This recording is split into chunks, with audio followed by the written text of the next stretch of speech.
It's kind of fun. I think Rot Base could be fun, just for the unexpected value of him.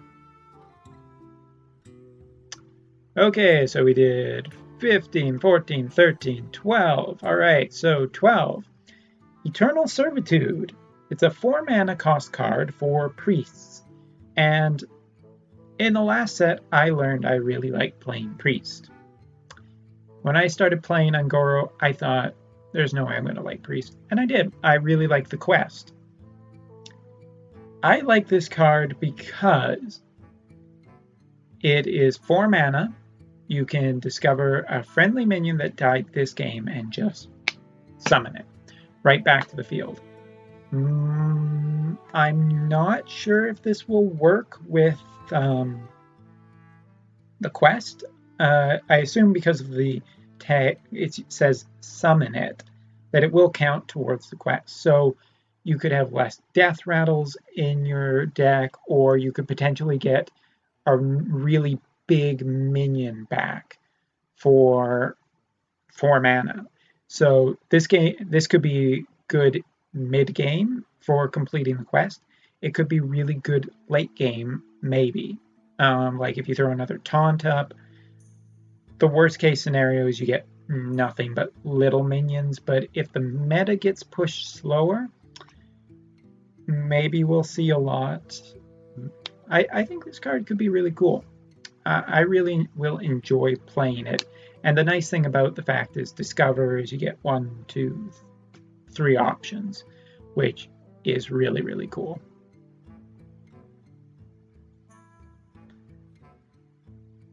Next up, Cold Wraith.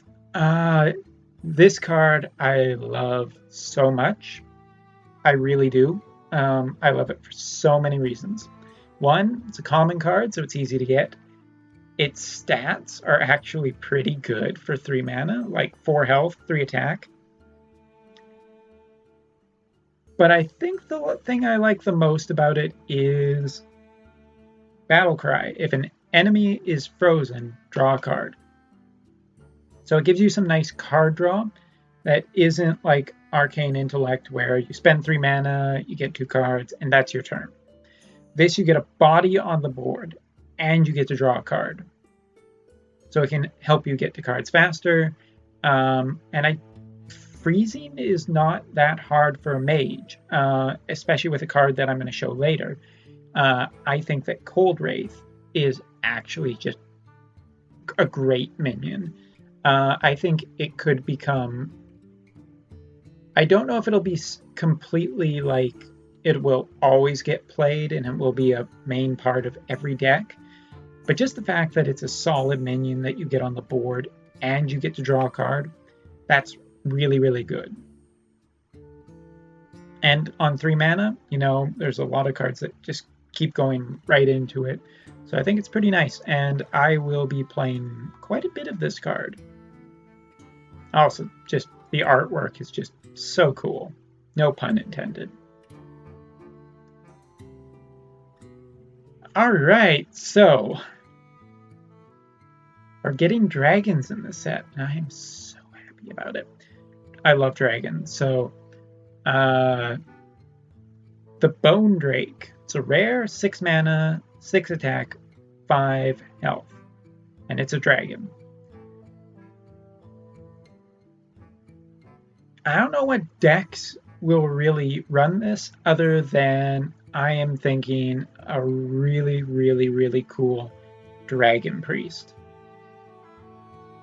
It's a Death Rattle minion, so it actually plays, like, for one thing, Dragonfire Potion will not hurt this. That's always really good because that's like one of Priest's big clears. So, it is a Death Rattle minion. That plays into N'Zoth, which N'Zoth has been in, a fair number of Priest decks, especially ones that want to finish the quest. But also, it adds another dragon to your hand. And, between like the, 1 mana, 1/3 minion Priest has, which if you're holding a dragon, discover a dragon. Excuse me. Ooh. Or What is that card? Let me just look at it. Oh wait, it's not a priest card, but not Bookworm. Bookworm is good. Dragonoid Operative. Like, there's a lot of cards that this can be really useful because it puts another dragon back into your hand. Yes, it's a random dragon. You could get like a fairy dragon. You could get Alexstrasza. You could get Ysera. There's a lot of dragons that this guy can give you, but it's the fact he plays in, he at 6 attack and 5 health. I think that's fairly good stats. But yeah, I'm just a fan of dragons. I love this guy's artwork. He's definitely going in a priest deck at least for me. I don't know if I'll see him played in any of my other decks because the dragon archetype, dragons are always really strong, but they don't fit into a lot of decks. So, yeah.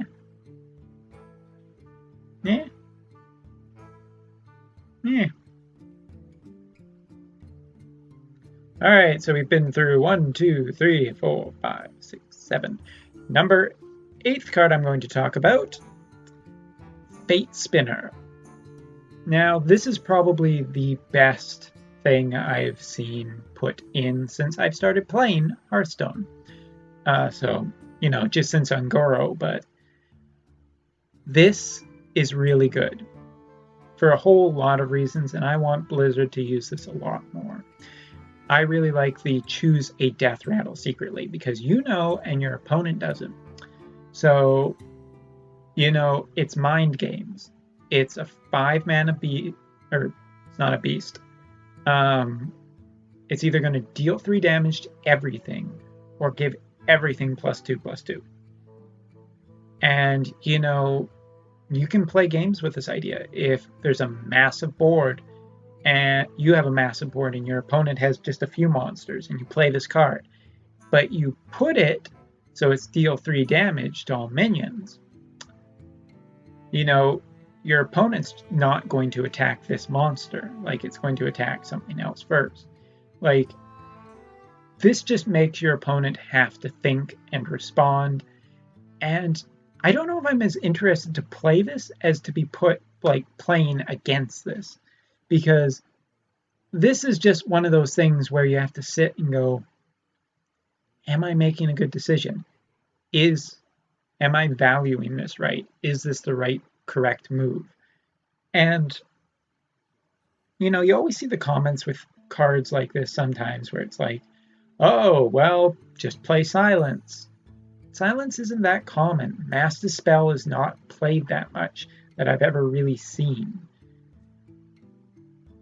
So, I don't know. I think this is just a really interesting card, and I think Blizzard needs to do more cards like this. So, do I want to play it? No, but I want to encounter it a lot. So I hope it's in a lot of Druid decks, because this is just cool. This is just really, really cool. I love this. All right, so the new Big Priest card. I'm going to be running this card pretty much every Priest deck because the artwork is just so damn cool, but Taunt and Lifesteal. Lifesteal at 4 attack seems really, really, really good. Like, it seems really, really good. And I mean, Taunt, your opponent has to hit it. It's 8 health, so it's got, it's fairly hard to kill. It's got 4 attack, which means that another priest can't Shadow Word Death or Shadow Word Pain, which means that he has to hit this card. Meanwhile, you're getting healed, and then when it dies, not only is it a death rattle, so it feeds right into the quest, and you can bring it back with N'Zoth for extra fun, or you could Eternal Servitude and get this thing back. It destroys a random enemy minion, and that's really, really good value for just one card.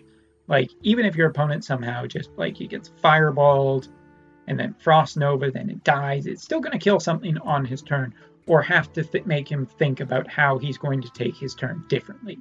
So this card is insane. I'm going to be playing a lot of Priest with this card, and I really want this card in almost every Priest deck I do. I think it's great. I think it's really cool, and I love it. Okay, so this card, I love this card so much. Ultimate Infestation. This is a card I will be playing with my Ramp Druid. Yeah, Ramp Druid. This is just Astral Communion is no more for a long time now, but Ultimate Infestation is just so good. It deals 5 damage, it draws 5 cards, which is huge. 5 cards. It gains 5 armor, and it summons a 5/5 ghoul. So you're getting a minion, you're getting armor, you're getting 5 cards, and you're dealing 5 damage, all for 10 mana. This is crazy. This is great. I think this is possibly even better in Wild in an Astral Communion deck, because, you know, the problem with Astral Communion, you throw away your whole hand, and then you need card draw, but you're also getting attacked. Your opponent can just start running monsters into you. So this gets you armor, this gets you card draw, this deals damage to your opponent. How exactly? I don't know. It's not 5 damage to a minion, so it might be just spread out randomly. It could be 5 damage to one thing. I didn't see the information about that. But, and you also get a creature on the board, all for 10 mana, which, if you're Astral Communioning, you only get 1 card per turn. This is a really, really great card for Astral Communion, and I think it's really good for just Ramp Druid, because even in Standard, because like dealing 5 damage is great, gaining 5 armor is great, getting a minion that's a 5/5 is great, but getting 5 card draw is just amazing. I love this card. I think this card is so much fun. Would I ever run 2 of it? Probably not, because 2 is just too much. And I think you run the risk of fatigue then, because when you're at 10 mana and you have built a ramp deck with ramp deck with 5, you know. Oh, my train of thought went into a tunnel.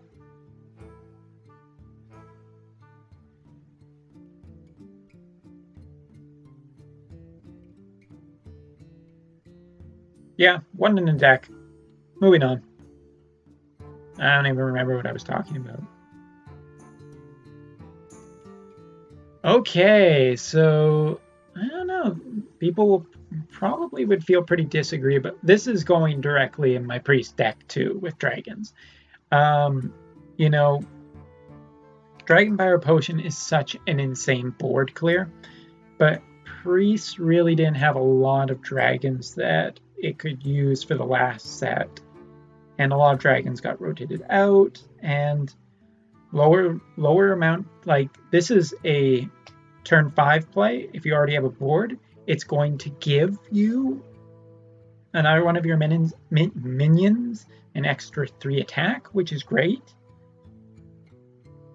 And if it stays on the board for more than 1 turn, then you're just getting really, really good value off of it. But next turn, what, 6 mana? Dragonfire Potion. Now it is 5 attack, which isn't the holy grail for priests, where against other priests, where this could be Shadow or Death. This can be, you know, like a fireball pretty easily. You know, there are classes that can deal with this fairly easily, but they have to deal with it. I think it's a long-term threat, and I don't think maybe people are valuing this card as much. Like, it's hard to value this new set because we don't know what the meta is going to shake up, or what it's going to turn into, shake up into. Speaking is not my forte tonight, but so yeah, at the end of your turn, just give a random friendly minion +3 attack. That's